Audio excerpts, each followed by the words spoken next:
अस्सलाम वालेकुम, आप ये वीडियो adnansiyas.com से देख रहे हैं। मेरा नाम ज़ुबैरिया अशरफ है। इस ट्यूटोरियल में हम देखेंगे कि हम C++ का इस्तेमाल करते हुए अपने लूप कैसे लिख सकते हैं, आइटरेशंस का इस्तेमाल कैसे कर सकते हैं।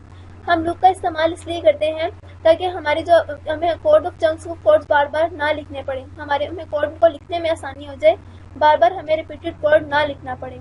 तो इस वजह से हम आइटरेशंस करते हैं और उनके लिए हम लूप लगाते हैं।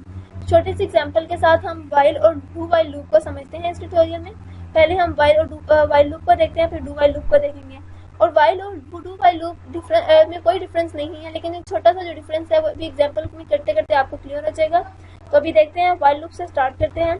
अगर मैं यहाँ पर सिंपल पहले मैं एक इंटीजर ले लेती हूँ, इंटीजर आई, उसकी वैल्यू रख लेती हूँ 0। देन मैं एक लूप लेती हूँ वाइल, कहते हैं कि वाइल अब मेरे पास है आई लेस देन 10। जब तक मेरा जो आई है वो 10 है तब तक मैं प्रिंट करवा लेती हूँ, आई को प्रिंट करवा लेते हैं, हम काउंटिंग प्रिंट करवा लेंगे सिंपल। और उसके बाद मुझे अपने आई के इंडेक्स में एक इंक्रीमेंट करना है ताकि मेरा जो लूप है, मेरा जो काउंटर है वो आगे बढ़ता रहे। यहाँ पर आई जो मेरे पास है वो काउंटर का काम कर रहा है।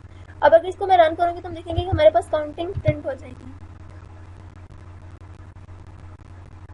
तो अब ये देखिए मेरे पास अब 0 से 9 तक काउंटिंग प्रिंट हो गई है। ये 9 तक इसलिए प्रिंट हुई है क्योंकि हमने यहाँ पर कंडीशन लगाई थी आई लेस देन 10 और आई मेरे पास 0 था।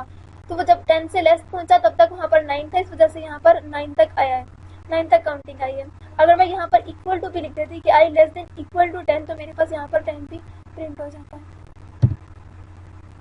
तो ये तो था वाइल लूप। अब थोड़ा सा देखते हैं कि डू वाइल लूप में क्या है। अगर मैं इसी को ये थोड़ा चेंज कर लूँ, इस लाइन को यहाँ से मैं कटिंग कर रही हूँ और यहाँ पर लिख देती हूँ और इसके आगे मैं लगा देती हूँ टर्मिनेटर और यहाँ पे मैं लिख देती हूँ डू। ठीक है, अब मैंने सिर्फ इतनी सी चेंजिंग की है और मेरा ये जो वाइल लूप था वो डू वाइल लूप में कन्वर्ट हो गया है। वाइल और डू वाइल लूप में जो थोड़ा डिफरेंस है वो ये है कि वाइल लूप में कंडीशन हमारे पास स्टार्ट में आती है, डू वाइल में कंडीशन हमारे पास एंड में आती है।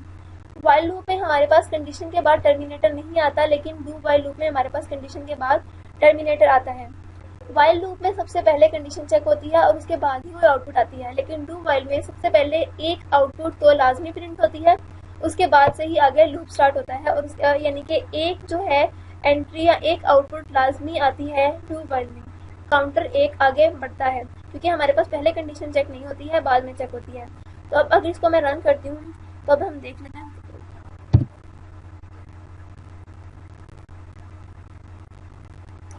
देखिए ये भी हमारे पास सिंपल वही काम कर रहा है जो हमारे पास वाइल लूप ने किया था, बस फर्क सिर्फ इतना है कि हमने इसको डू वाइल से किया। तो ये आपको फर्क क्लियर हो गया होगा वाइल और डू वाइल का सिंटैक्स में क्या है और प्रोग्रामेटिकली इसका क्या डिफरेंस है।